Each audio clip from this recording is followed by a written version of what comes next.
Hello नमस्कार welcome in the second lecture of coordination compound. यानी कि हम लोग पढ़ रहे हैं क्या, उपसह संयोजन यौगिक, या आप सिंपली प्यार से कह लो संकुल यौगिक का ये दूसरा लेक्चर है।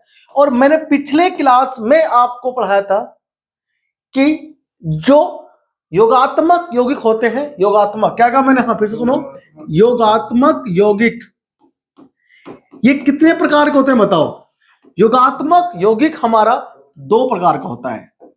एक होता है द्विक लवण, द्विक लवण अपन से बड़े प्यार से अंग्रेजी में बोलते हैं डबल सॉल्ट, क्या बोलते हैं। और दूसरा होता है संकुल यौगिक। कौन होता है? संकुल यौगिक को अंग्रेजी में कहते हैं कॉम्प्लेक्स, क्या बोलते हैं? Complex compound, complex compound. ठीक है, अब कॉम्प्लेक्स कंपाउंड जो हमारा होता है इसका एक नाम और है उपसह संयोजन, उपसह संयोजन यौगिक। संयोजक लगा लो, संयोजन लगा लो, ठीक है, बात एक ही है, समझे आप लोग के नहीं? उपसह संयोजक यौगिक, ठीक है। अब हमने इसके बारे में अच्छे से पढ़ लिया था, इसके बारे में भी अच्छे से पढ़ लिया था, लेकिन अब हमको इस चैप्टर में आगे बढ़ना है इसी कंपाउंड को पढ़ते हुए, ठीक है ना। यानी पूरे चैप्टर में हमको क्या पढ़ना है? संकुल यौगिक, उपसह संयोजन यौगिक ही नाम है इस चैप्टर का। तो उसमें हमें इसको डिटेल से पढ़ना है कि ये जो संकुल यौगिक है इसका गुण क्या है, कैसे ये बॉन्ड बनाते हैं, मतलब ये कैसे बंध बनाते हैं, कैसे ये जुड़े रहते हैं, इनकी संरचना क्या होती है, ठीक है ना, ये कैसे कैसे व्यवहार दर्शाते हैं, ठीक है ना। हमें इनको डिटेल में पढ़ना है और लास्ट में पढ़ेंगे हम इस चैप्टर में कि ये जो संकुल यौगिक होते हैं ये वास्तव में काम कहां आते हैं, ये यूज कहां होते हैं, हमें इनकी बात करनी है, ठीक है ना। तो चलो अपन लोग प्रारंभ करते हैं, ठीक है ना। क्या? संकुल यौगिक, संकुल यौगिक डालो नाम चैप्टर का, ठीक है भाई। संकुल यौगिक लिखो लिखो,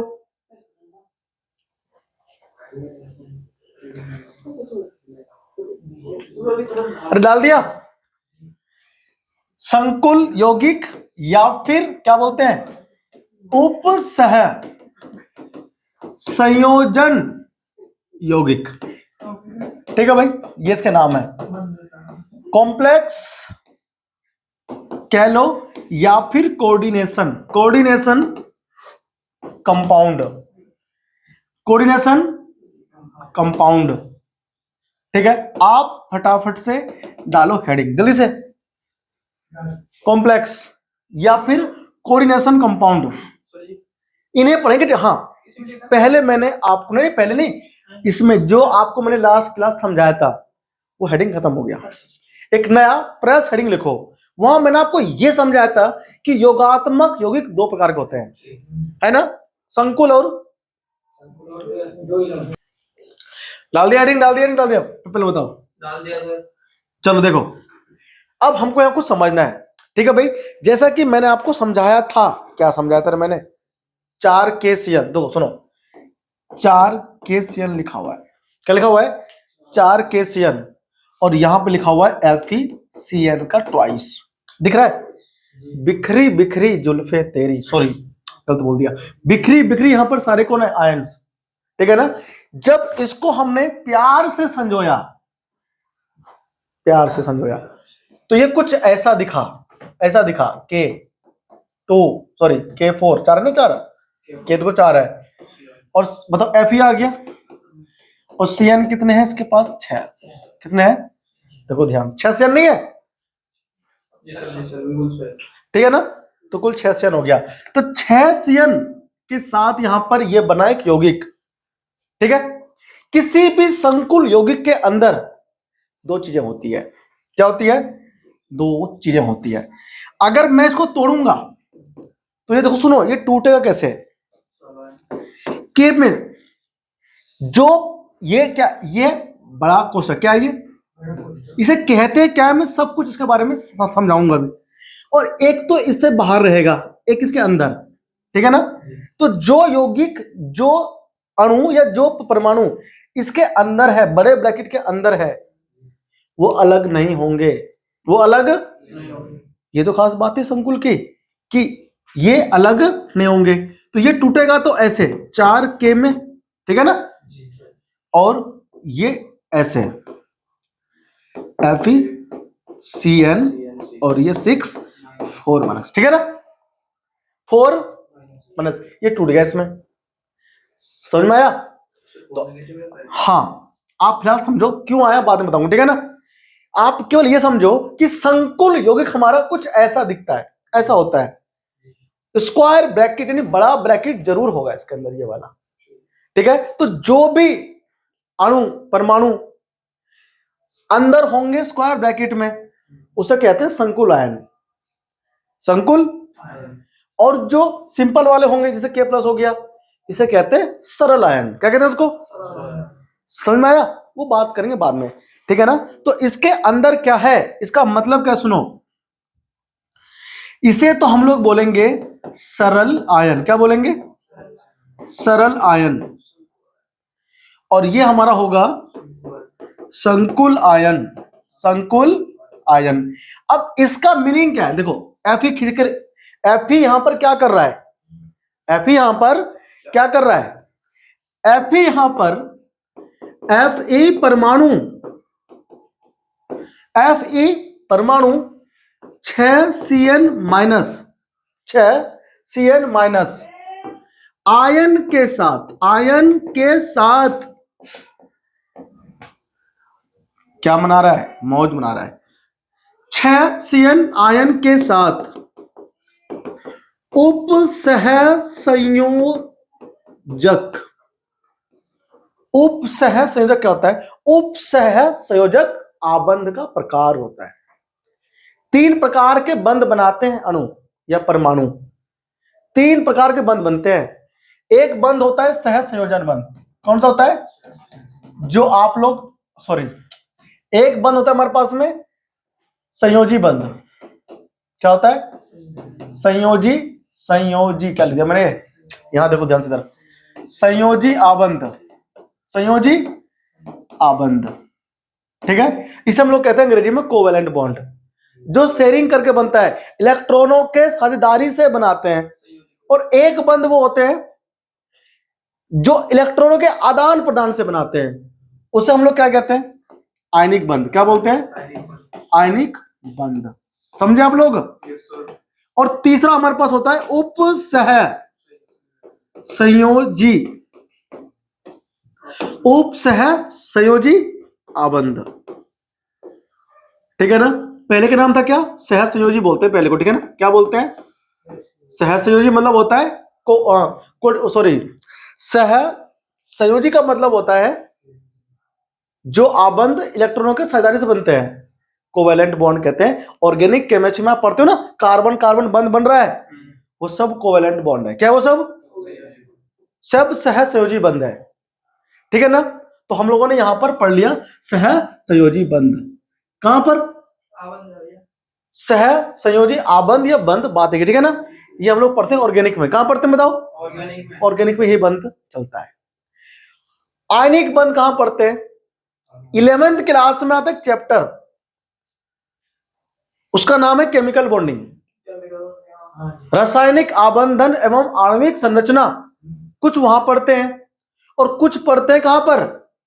इक्विलिब्रियम नाम का चैप्टर होता है, साम्य अवस्था चैप्टर है, उसमें अम्ल, क्षारक और लवण वहां पढ़ते हैं। कहां पढ़ते हैं? वहां पढ़ते हैं, ठीक है ना। अब सुनो बात, अब तीसरा प्रकार का जो बंध है वो हमने कहीं भी नहीं पढ़ा है, वो हमने कहीं भी नहीं पढ़ा है, तो उसी को हम लोग यहां पढ़ेंगे, इस चैप्टर में पढ़ेंगे। उपसह संयोजन आबंध द्वारा जुड़े होते हैं यौगिक के अंदर परमाणु, तो ऐसे यौगिक को हम लोग क्या बोलते हैं? ऐसे यौगिक को हम लोग कहते हैं उपसह संयोजन यौगिक, ठीक है ना। तो हम यहां पर वही लिख रहे हैं बार बार, ई मिटवा देते हैं हम, ठीक है ना। देखो, तो यहां पर हम वही कह रहे हैं कि Fe जो है, Fe परमाणु 6Cn आयन के साथ उपसह संयोजक आबंध द्वारा आबंधित है। क्या है? आबंधित मतलब कि जुड़ा हुआ है, आबंधित है। अरे ठीक है ना। एफ ही क्या कर रहा है? मजे ले रहा है 6 के साथ। देखो 6 सीएन है ना, 6 सीएन नेगेटिव वाला, उसके साथ आबंध बना करके बैठा हुआ है। नहीं जाने दूंगा तो, ठीक है ना। बात करेंगे, इसको कॉपी करो, ठीक है ना। आगे बात अभी होगी, इसमें और बात होगी। अरे ठीक है ना। और इसको कैसे लिखा जाएगा अभी तुम्हें सब समझाऊंगा, ठीक है ना। चापो देखो, अब सुनो, कुछ बातें अभी हुई है, कुछ बातें अभी है बाकी, ठीक है। तुम्हें जानकर खुशी होगा, तुम्हें जानकर शिवानी भी अच्छी लड़की है। खुशी न मिली तो मिली ना, तो शिवानी अच्छी लड़की है ना। हाँ भाई देखो, खुशी मिली तो मिली, मतलब शिवानी भी अच्छी लड़की है, बुरी नहीं, ठीक है ना। ये दिमाग में चलना चाहिए, जरूरी नहीं कोई मिले, कोई भी मिल जाओ। बात सुनो भाई, सुनो, K4 बाहर हो गया था ना। जो K4 बाहर हुआ था, और यहां पर क्या था? Fe भाई कौन था? देखो FeCN6 4 नेगेटिव था। तो ये जो हमारे पास भाग है ये, ठीक है ना। और ये, इसे मैं नाम दिया क्या चीज? सरल आयन। क्या नाम दिया? अभी ऊपर आपने ना लिखा होगा, सरल आयन नाम दिया हमने, इसको नहीं दिया। लेकिन जो हमारे पास ये वाला है, इसकी बातें होगी अच्छे से। इसका मतलब क्या है कि Fe बीच में होगा, Fe बीच में होगा, और CN 6 है ना कुल, तो एक CN ऐसे रहेगा, एक CN ऐसे होगा, और एक CN ऐसे होगा, ठीक है ना। CN तुम्हारी वाली बात, CN R लग गया तो रशियन, वाह मजा आ जाएगा। तो रशियन में से CN लाई, ठीक है ना। देख रहे हो, अकेला Fe 6 रशियन को संभाल रहा है, मतलब CN को, है ना। ठीक है। क्या हुआ? अब इसको हम लोग देखो लिखते हैं कैसे, सुनो। इसको हम लोग देखो ऐसे लिखेंगे, इधर से ये दिख रहा है, ये ब्रैकेट बना दिया, कौन सा? स्क्वायर ब्रैकेट, इसे बोलते हैं बड़ा ब्रैकेट, ठीक है। और वो जो 4 था ना आयन, वो 4 आयन ऐसे रहेगा इधर, ये है स्ट्रक्चर, संरचना। तो ये जो आबंध होते हैं ना, ये आबंध, इन आबंध को हम लोग कहते हैं उपसह संयोजी आबंध। क्या कहते हैं? अब ये होता क्या है अभी मैं आपको समझाऊंगा। उपसह संयोजी आबंध बोलते हैं अपन इसको, उपसह संयोजन आबंध कहते हैं, ठीक है ना। अब सुनो, ये जो हमारे पास ये पूरा ब्रैकेट के अंदर जो बंध है, इसे बोलते हैं समन्वयी मंडल। क्या बोलते हैं? हाँ, तमिलनाडु से निकल के आया है। समन्वयी मंडल कहते हैं, ठीक है, थोड़ा छोटा नहीं हो रहा है, ठीक है ना। हम इन्हें कहते हैं, सो इस पूरे को बोलते हैं। देखो ये क्या बन गया? गलत बन गया, चलो कोई नहीं। देखो इस सब को हम लोग कहते हैं क्या? समन्वयी मंडल, या फिर कहते हैं उपसह संयोजन सत्ता। क्या कहते हैं? उपसह संयोजन सत्ता, ठीक है ना। ये ध्यान रखना भाई। कोऑर्डिनेशन स्पेयर क्या बोलते हैं? अंग्रेजी में बोलते हैं कोऑर्डिनेशन स्फीयर, कोऑर्डिनेशन स्फीयर कहते हैं, ठीक है ना, अंग्रेजी में। और इसे बोलते हैं कोऑर्डिनेशन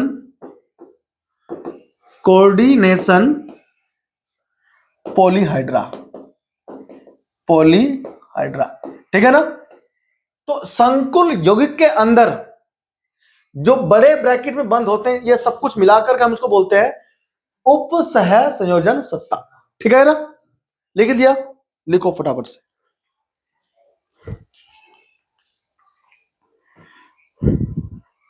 ठीक है भाई, छापो इसको जल्दी से, फिर हम लोग बढ़ेंगे आगे।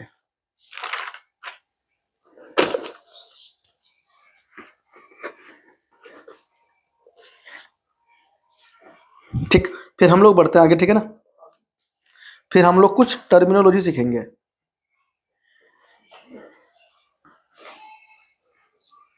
छापते चलो, कॉपी हो गया, आगे बढ़ चले। देखो, हाँ भाई, अब तुमको पहचानना है कि कौन सरल आयन है और कौन संकुल आयन है।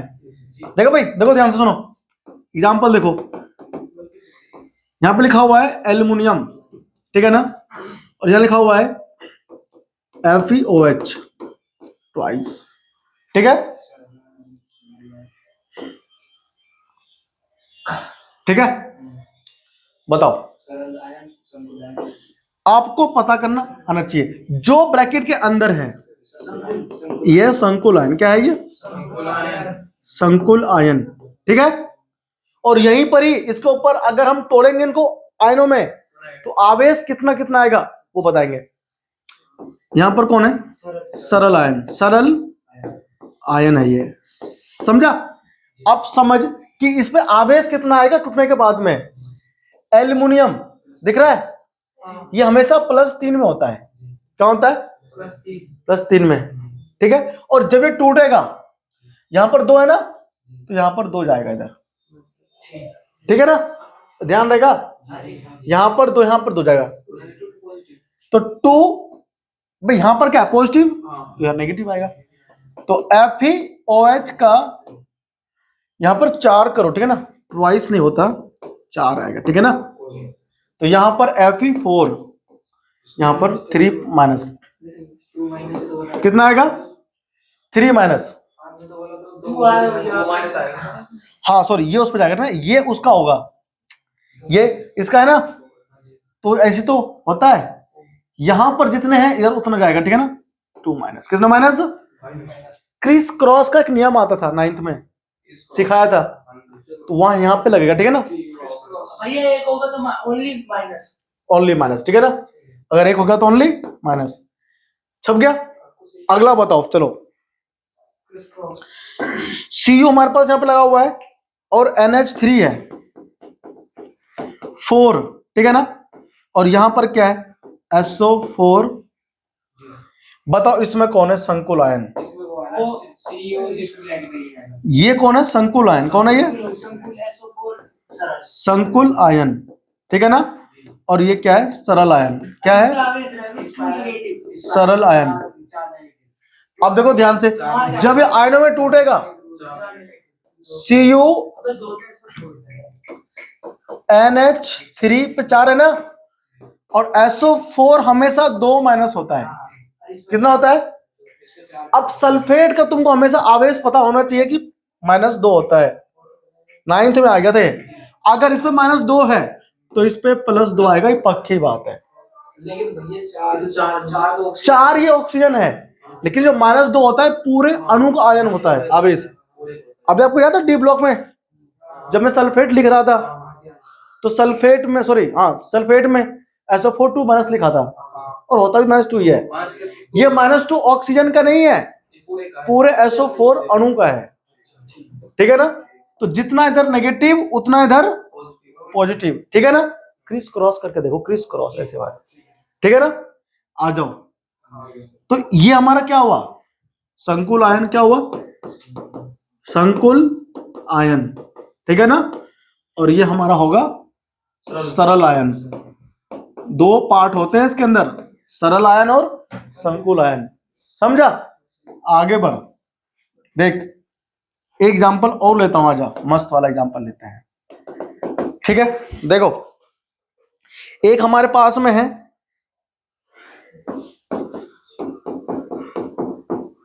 ये, और साथ में है Cl2।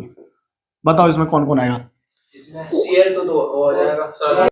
देखो भाई, तो अब जब ये संकुल आयन ये संकुल जब टूटेगा आयनों में, तो कौन कौन बनाएगा? देखो सुनो, CO हो गया, NH3 4। तो को ध्यान से, एक Cl पे होता है एक माइनस हमेशा, Cl क्लोराइड का नाम है, ठीक है ना। Cl2 है तो आप Cl2 में नहीं तोड़ोगे, ये हमेशा आयनों में 2 Cl में टूटते हैं, 2 Cl माइनस आयन, ठीक है भाई। अब देखो यहां पर 2 है ना, तो एक Cl का एक माइनस, 2 Cl का 2 माइनस, तो इसके ऊपर 2 प्लस आता है हमेशा, ठीक है। यहां जितने आयन होंगे उतने इधर आएंगे प्लस, ठीक है ना, आपको ध्यान रखना है, ये था इसका तरीका, ठीक है ना। कॉपी करो, अब हम लोग बढ़ेंगे आगे, ठीक है ना। क्या यहां पर 2 प्लस होगा? हाँ ठीक है, यहां 2 प्लस होगा, कॉपी करो। अब हम लोग पढ़ते हैं कुछ टर्म, ठीक है ना, जो हमको जानना चाहिए, ठीक है ना, और जरूरी है जानना। कॉपी करो फटाफट से। तो इतना पढ़ने के बाद में अब हम लोग कुछ टर्म को सीखेंगे, ठीक है ना, कुछ टर्म हमें जानना है। लिखो, उपसह संयोजन यौगिक से संबंधित, उपसह संयोजन यौगिक से संबंधित, यौगिक से संबंधित, संबंधित कुछ प्रमुख परिभाषिक शब्दावली, संबंधित कुछ प्रमुख परिभाषिक शब्दावली, शब्दावली, ठीक है, और उनकी परिभाषाएं, और उनकी परिभाषाएं, ये हमारी 4 लाइन की हेडिंग होगी, ठीक है ना। परिभाषाएं, ये हमें सीखना है, ठीक है भाई। अब सुनो ध्यान से, हमारे पास अभी कौन था? ये था, मान लो निकिल था, यहां पर था NH3, इधर 4, और यहां मान लो Cl2 है, दिख रहा है? ये मेरे पास संकुल यौगिक है, कौन है? संकुल यौगिक है। ये जो इधर है इसे हम लोग कहते हैं केंद्रीय परमाणु, क्या बोलते हैं? केंद्रीय परमाणु, ठीक है। और इसके चारों तरफ जो ये होते हैं इसे कहते हैं लिगैंड, इसे कहते हैं लिगैंड। तुम्हारे एनसीईआरटी की बुक में लिखा हुआ है लिगंड, कहता हूं इसको लिगैंड है, ठीक है। सुनो, हंसो मत, मजेदार नाम है इसका ठीक है भाई। अब देख ध्यान से, ये कौन है? लिगैंड, ठीक है भाई। हाँ तो भाई साहब, लिगैंड हो गया, लिगैंड कोई भी इसका संधि विच्छेद नहीं करेगा, छापो बराबर से, ठीक है। लिगैंड, ये आपको समझना है। और ये जो बाहर वाली, इसको तो आप जानते ही हो, सरल आयन है ये, क्या है ये? सरल आयन, ठीक है ना। कॉपी करो जल्दी से। तो सबसे पहले हम लोग जानेंगे कि ये केंद्रीय परमाणु है क्या। केंद्रीय धातु बोलेंगे, केंद्रीय धातु परमाणु नाम है इसका पूरा, केंद्रीय, केंद्रीय धातु परमाणु, समझे आप लोग? सेंट्रल मेटल एटम या फिर आयन, ठीक है ना, ये भी हम कह सकते हैं। तो सबसे पहला हमारा जो हेडिंग होगा उसका नाम होगा क्या? केंद्रीय धातु परमाणु क्या होता है? केंद्रीय धातु परमाणु, ठीक है भाई। सेंट्रल मेटल एटम्स, समझे आप लोग? Central metal atoms. अब इस सेंट्रल मेटल एटम्स को हम लोग शॉर्ट फॉर्म में CMA बोलेंगे। क्या बोलेंगे? CMA, समझे भाई? सुन लो ध्यान से, CMA कहेंगे। आगे से इतना लंबा नाम कौन लेगा, और बार बार यूज होगा, तो अपन लोग CMA बोलेंगे। केंद्रीय धातु परमाणु को बोलेंगे हम लोग CMA। होता क्या है ये? परिभाषा यहां पर हम लोग लिखेंगे, यह संकुल यौगिकों में, संकुल यौगिकों में केंद्र में, कहां पर? केंद्र में उपस्थित रहता है, केंद्र में उपस्थित रहता है। दिक्कत तो नहीं किसी को? बताओ कहां रहता है? केंद्र में उपस्थित रहता है। दिक्कत तो नहीं?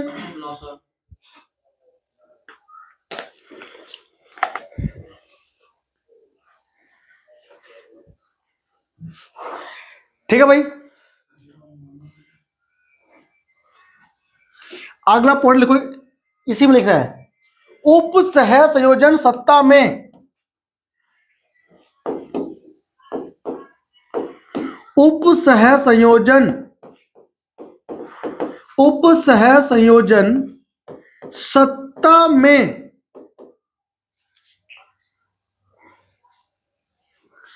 CMA लिगैंडों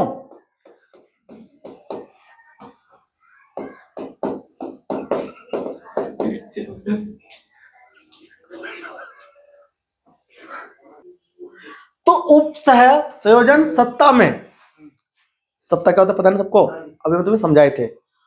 उप सह संयोजन सत्ता में केंद्रीय धातु परमाणु लिगैंडों से उप सह संयोजन, उप सह संयोजन आबंधों द्वारा, आबंधों द्वारा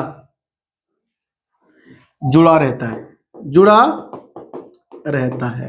अभी लिगैंड क्या होते हैं ना, मैंने भी आपको ऊपर थोड़ा सा समझाया था, हिंट देकर, है ना? तो वही है, समूह हो सकता है परमाणु का, या केवल एक परमाणु हो सकता है, आयन हो सकता है, ठीक है ना? कोई भी हो सकता है, उसे हम लोग लिगैंड कहते हैं, ठीक है? तो जुड़ते हैं।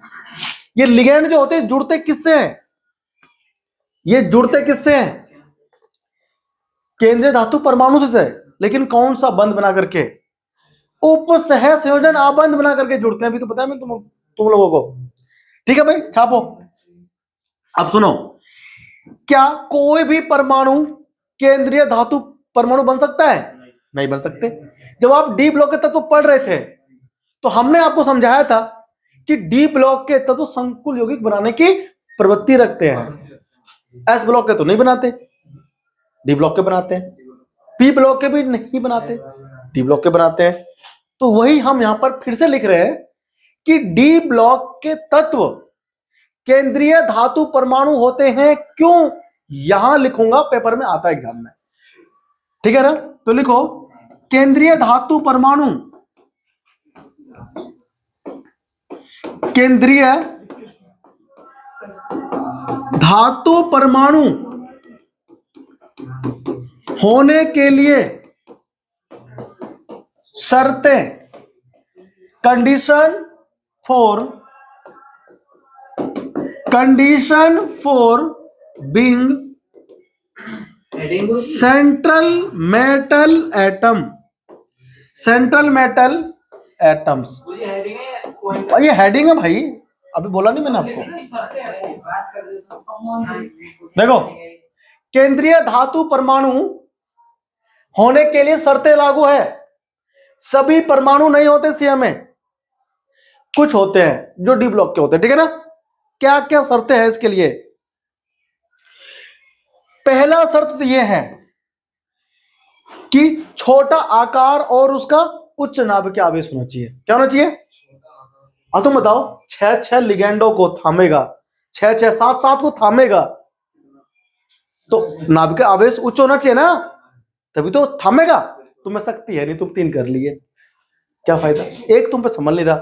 अब जिनमें शक्ति है, जो 4 को संभाल सकता है, 6 को संभाल सकता है, वही तो करेगा 3 तो ऐसे ही अब तुमको 6 लिगैंड संभालने हैं, तो भैया शक्ति भी तो उनकी 6 वाली, खली बाहुबली रोमन रेंज बनना पड़ेगा, है ना? तो लिखो छोटा आकार, छोटा आकार और उच्च नाभिकीय आवेश, उच्च नाभिकीय आवेश। पहली शर्त यह है कि केंद्रीय धातु परमाणु वही बनेगा जो छोटा होगा आकार में और उसके पास उच्च नाभिकीय आवेश होगा, छोटा होगा लेकिन थामने शक्ति होनी चाहिए थामने के लिए, है कि नहीं? छोटा रिचार्ज होना चाहिए, ठीक है ना? छोटा पैक बड़ा धमाका, बहुत बढ़िया, ठीक है ना? अब सुनो, दूसरी चीजें क्या होनी चाहिए? उच्च आयनन एंथैल्पी, क्या होनी चाहिए? उच्च आयनन एंथैल्पी होनी चाहिए, उच्च आयनन एंथैल्पी होनी चाहिए। और तीसरा क्या है शर्त? रिक्त कक्षकों की, रिक्त कक्षकों की उपलब्धता, क्या होनी चाहिए बताओ? उपलब्धता भी होनी चाहिए, है ना? केंद्रीय धातु परमाणु को जब बाहर से इलेक्ट्रॉन कोई देगा, क्या देगा? बाहर से इलेक्ट्रॉन कोई देगा तो कहां रखेगा? जगह होगा, तभी तो तुम करके तो लिया 6-4, जगह तो हमारे पास है नहीं रखने का, कहां रखोगे, है ना? तो रखने के लिए कक्षक होना चाहिए, ठीक है? अब देखो चौथा, देखो क्या शर्त है, तभी आएगा वो, ऐसा थोड़ी है। हाँ, उच्च प्रभावी,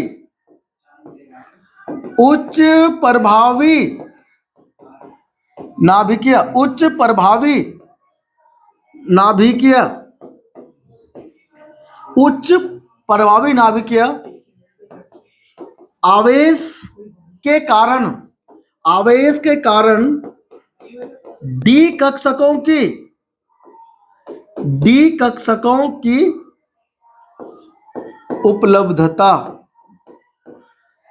उच्च नाभिकीय के आवेश अगर है तो फिर डी कक्षक उसके पास अवेलेबल होना चाहिए, रिक्त वाला, खाली डी कक्षक होना चाहिए, यह आप सुनिश्चित कर लें, ठीक है भाई?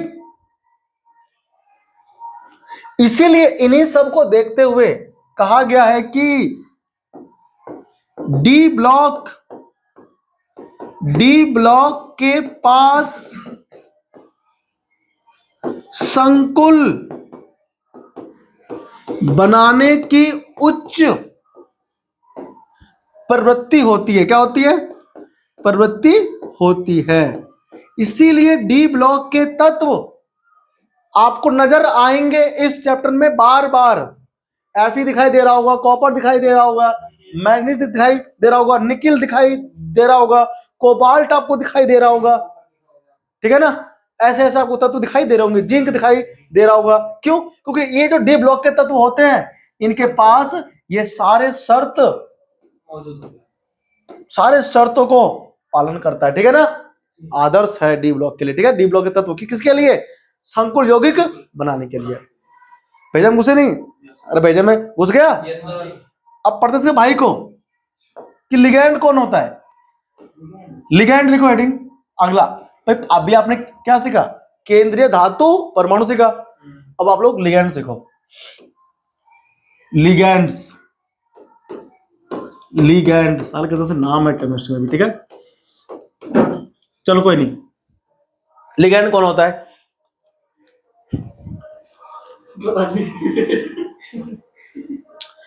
लिगैंड कौन होते हैं आज के बाद आपको पता चल जाएगा, लिखो।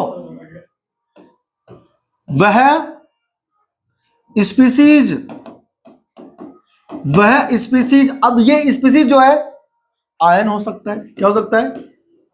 परमाणु। आयन जानते हो ना, आयन का मतलब आयन हो सकता है, परमाणु हो सकता है, ठीक है ना? या फिर परमाणुओं का समूह हो सकता है, ठीक है भाई? समूह हो सकता है। वह स्पीसीज जो CMA को इलेक्ट्रॉन युग्म, CMA को CMA के रिक्त, CMA के रिक्त डी कक्षक में, डी कक्षक में इलेक्ट्रॉन युग्म, इलेक्ट्रॉन युग्म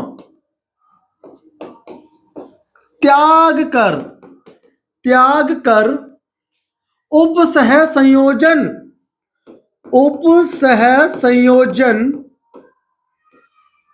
आबंध बनाकर, उपसह संयोजन आबंध बनाकर संयोजित होता है। क्या होता है? संयोजित होता है, मतलब जुड़ता है। ठीक है भाई। तो लिगैंड कौन होता है? लिगैंड आयन हो सकता है, स्पीसीज हो सकता है, या फिर परमाणु का समूह हो सकता है, जो अपने इलेक्ट्रॉन युग्म यानी कि जोड़े को केंद्रीय धातु परमाणु के रिक्त डी कक्षक में त्याग देता है और एक उपसह संयोजन आबंध का निर्माण करता है। ठीक है ना? उसे हम लिगैंड कहते हैं। क्या कहते हैं बताओ? लिगैंड। ये आयन हो सकता है या फिर परमाणु का समूह हो सकता है, या परमाणु हो सकता है। ठीक है ना? ये लिगैंड होते हैं। समझे आप लोग के नहीं? ठीक है भाई। देखो कैसे बात करना, आ जाओ, मजा आएगा। सुनो, बहुत मजा आएगा। अच्छा है चैप्टर ये। मेरे को तो चैप्टर बहुत मस्त लगता है पढ़ने में, पढ़ाने में भी इंटरेस्टिंग है, बोरिंग नहीं है बिल्कुल भी। देखो, देर एम आया। एम मतलब मटर नहीं है, मेटल है, केंद्रीय धातु परमाणु। मैंने क्या क्या बताओ? अभी ऊपर लिखी शर्तें कि सीएमए होने के लिए क्या होना चाहिए? रिक्त डी कक्षक। ये दिखाया मैंने, रिक्त डी कक्षक। और ये कौन आया? एल। एल के पास क्या होता है? इलेक्ट्रॉन युग्म। क्या होता है? इलेक्ट्रॉन युग्म है। तो एल के पास इलेक्ट्रॉन युग्म होता है। ये एल कौन है? लिगैंड है। कौन है? मैं लिख दे रहा हूं इधर से। मस्त नाम है कि नहीं? अब ये अपना इलेक्ट्रॉन युग्म इसको त्यागेगा। त्याग दिया, दे दिया। देखो तो कितना अच्छा नहीं इंसान। ये एल जो है इसको दे रहा है इलेक्ट्रॉन। तो जो इलेक्ट्रॉन देता है वो डोनर है। कौन है वो? दाता है, दाता। तो ये कौन है? इलेक्ट्रॉन्स युग्म दाता है। कौन है? दाल लिख दिया मैंने, दाता। समझा? और जो एक्सेप्ट कर रहा है वो केंद्रीय धातु परमाणु है। ये इलेक्ट्रॉन युग्म पाता है। अरे पाता नहीं है बोलते इसको भाई, ये दाता है, ग्रहणी, ग्रहण करने वाला, एक्सेप्टर। ठीक है ना? तो ये है कौन? यानी को सीएमए, इलेक्ट्रॉन्स युग्म, इलेक्ट्रॉन्स युग्म। ठीक है ना? ग्राही बोलते हैं। क्या बोलते हैं? ग्राही, ग्रहण करने वाला। ठीक है ना? तो अब सुनो, जो इलेक्ट्रॉन युग्म का त्याग करता है, बताओ एक बंध बनाने के लिए कितने चाहिए? 2 इलेक्ट्रॉन। और दोनों इलेक्ट्रॉन ये एल दे रहा है। जब सह संयोजन यौगिक बनता है तो वहां जो बंध बनता है वहां पे दोनों के साझेदारी से बनता है। एक इलेक्ट्रॉन ये देगा, एक ये देगा, तब बनेगा। ठीक है ना? और जब आयनिक बंध बनता है तो उसमें क्या होता है? एक स्पीसीज दूसरे स्पीसीज को अपना इलेक्ट्रॉन पूरा ट्रांसफर कर देता है। ठीक है ना? इलेक्ट्रॉनों के पूरे आदान प्रदान से बनता है तो आयनिक बनता है। यहां पर इसको पूरा नहीं दे रहा है, दोनों बंध बनाने के लिए अपना ही इलेक्ट्रॉन इसको दे रहा है। ठीक है ना? लेकिन हमेशा के लिए नहीं दे रहा है, शेयरिंग कर रहा है ये। ठीक है ना? तो यहां जो बंध बनेगा, हम इस बंध को क्या बोलते हैं? हम इस बंध को कहते हैं उपसह संयोजन यौगिक। और इसकी जो व्याख्या करी थी वो लुईस ने किया था। लुईस वैज्ञानिक का नाम है। समझे? किसका नाम है? वैज्ञानिक का नाम है। ठीक है भाई। तो जो इलेक्ट्रॉन पेयर को एक्सेप्ट करता है उसे हम कहते हैं लुईस अम्ल। क्या बोलते हैं बताओ? लुईस अम्ल कहते हैं। और जो इलेक्ट्रॉन पेयर को देता है वो लुईस क्षार होता है। अच्छा, ये लुईस डॉट स्ट्रक्चर वाला। हाँ, ये वही लुईस है जिसने लुईस डॉट का संरचना दिया था, जिसने लुईस इलेक्ट्रॉन बिंदु संरचना दिया था ना, ये वही है। लुईस क्षार कहते हैं इसको। क्या बोलते हैं उसको? लुईस क्षार। दिक्कत तो नहीं किसी को? ये हमारा कौन है भाई? लिगैंड भाई साहब। कौन है बताओ? लिगैंड भाई साहब। तो आपको लिगैंड के बारे में पता होना चाहिए, ठीक है ना? तो तुमसे अगर कभी कोई पूछने लग जाए कि संकुल यौगिक होता क्या है, तो आपका उत्तर होगा कि अम्ल क्षार के परस्पर अभिक्रिया द्वारा संकुल यौगिक का निर्माण होता है, ठीक है ना? तो आप यहां पर क्या लिखोगे बताओ? लुईस अम्ल व क्षार के परस्पर संयोजन द्वारा या संयोजन के परिणाम स्वरूप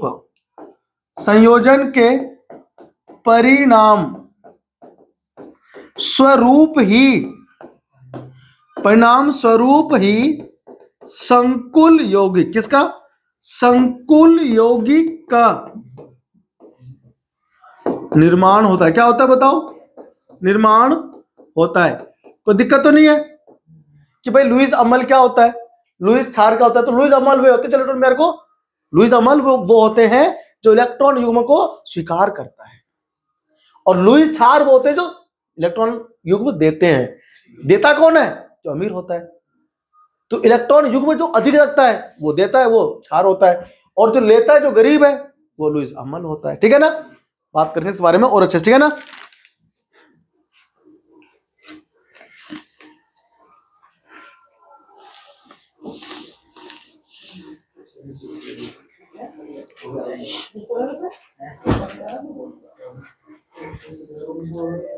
अब यहां पर सुनो, दाता परमाणु होता है। क्या होता है? बस 2 लाइन और लिखेंगे, ठीक है ना? फिर हम लोग बाइंड अप करेंगे क्लास को, ठीक है? देखो, तो हम क्या कह रहे हैं कि परमाणु, वो परमाणु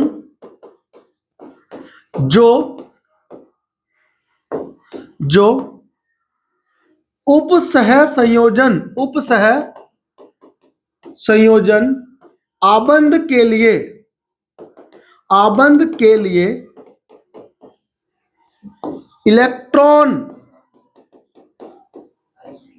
इलेक्ट्रॉन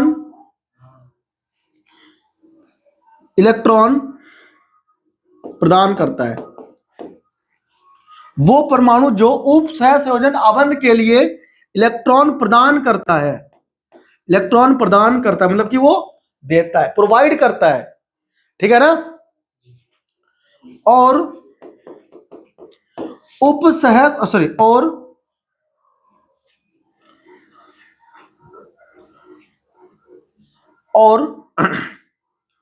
CMA के साथ संयोजित होकर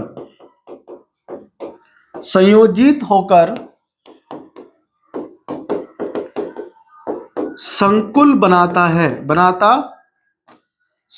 बनाता है को क्या कहते हैं? दाता परमाणु। क्या बोलते हैं? दाता परमाणु कहते हैं। समझे भाई? दाता परमाणु कहते हैं, दिक्कत तो नहीं? दाता परमाणु कहते हैं, छाप लो, ठीक है? तो डोनर साइड हम बोलते हैं। अब सुनो, मेरे पास एक बेहतरीन यहां पर देखो एग्जांपल है, NH3 4, यहां पर Cu है, ठीक है ना? यहां 2+, ठीक है भाई? अब देखो इसमें सुनो ध्यान से, कितने पता हो यहां पर कितने हैं अमोनिया? Cu यहां पर है ना, यहां पर कुल 4 अमोनिया, एक अमोनिया इधर होता है। तो इलेक्ट्रॉन के सुनो, तो NH3 में N के पास कौन होता है? लोन पेयर बोलते हैं, LP, अयुग्मित इलेक्ट्रॉन, या फिर कह लो आप युगलित इलेक्ट्रॉन बोलते हैं। एक CN यहां पर होता है, CH3, सॉरी CN नहीं, CH3 लोन पेयर है। एक NH3 यहां पर है, यहां भी क्या है? मस्त वाला चीज है जो देगा उसको। यहां भी कौन है? मस्त वाला चीज है देने के लिए, जो देता है उसके पास मस्त चीज होता है, ठीक है ना? तो ये गया इसके पास, तो नाइट्रोजन क्या कर रहा है? अपना इलेक्ट्रॉन युग्म इसको दे रहा है, तब ये बंद बन रहा है, तो ये जो बंद बन रहा है दे करके इलेक्ट्रॉन युग्म, देखो कौन दे रहा है? नाइट्रोजन दे रहा है। किसको दे रहा है? कॉपर को। कॉपर कहां रख रहा है? अपने रिक्त डी कक्षक में रख रहा है। ये दे रहा है, ये रख रहा है ना। हम भी तो देते हैं, वो रखते हैं। तो उनके पास क्या रिक्त कक्षक नहीं होगा तो कहां रखेगा? तो पैसा तो हम कहां रखेंगे? जेब में। तो जब होगा तब तो रखेंगे। ऐसे बहुत सारा जेब है, पैसा दिया करो। देखो सुनो, ऐसे ये इसको देगा, ये इसको देगा, ये इसको देगा। तो दाता, ये ग्राही, दाता ग्राही, लुईस छार लुईस अमल, लुईस छार लुईस अमल, है ना। तो ये लिगेंड, ये सीएमए, केंद्रीय धातु परमाणु। समझ सकते हैं इसमें कुछ? ध्यान रखना, कॉपी करो, ठीक है ना। तो इसमें जो नाइट्रोजन है, ये दाता परमाणु, क्या है ये? दाता परमाणु। ये नाइट्रोजन दे रहा है, एच नहीं दे रहा है। देखो कौन रहा है? नाइट्रोजन। तो ये है दाता परमाणु। कौन है ये? दाता परमाणु। इस बात का ध्यान रखें, ठीक है ना। कॉपी करो। और यह हमारा होता है खत्म आज क्या? थोड़ा सा दूसरा लेक्चर, ठीक है ना। यानी यहां पर हमने आपको थोड़ा बहुत जो है कुछ ऐसे परिभाषाएं जो यूज होता है, ठीक है ना, वो मैंने आपको भी समझा दिया, ठीक है। आपसे मिलते हैं अगली क्लास में। अगली क्लास में मैं आपको समझाऊंगा कि जो लिगेंड होते हैं ये कई प्रकार के होते हैं। उदासीन होते हैं, ठीक है ना, धनावेशित होते हैं, ऋणावेशित होते हैं। तो लिगेंड कितने प्रकार के होते हैं, डिटेल में मैं आपको ये समझाऊंगा अगली क्लास में, ठीक है ना। तब तक के लिए अगर आपने यहां तक देखते हुए आ गए हैं वीडियो को, तो वीडियो को लाइक जरूर कर दे, ठीक है ना। चैनल को सब्सक्राइब अगर नए हैं तो, ठीक है। आपसे मिलते हैं अगली क्लास में। थैंक यू, जय हिंद। हमें सुनने के लिए और देखने के लिए नमस्कार।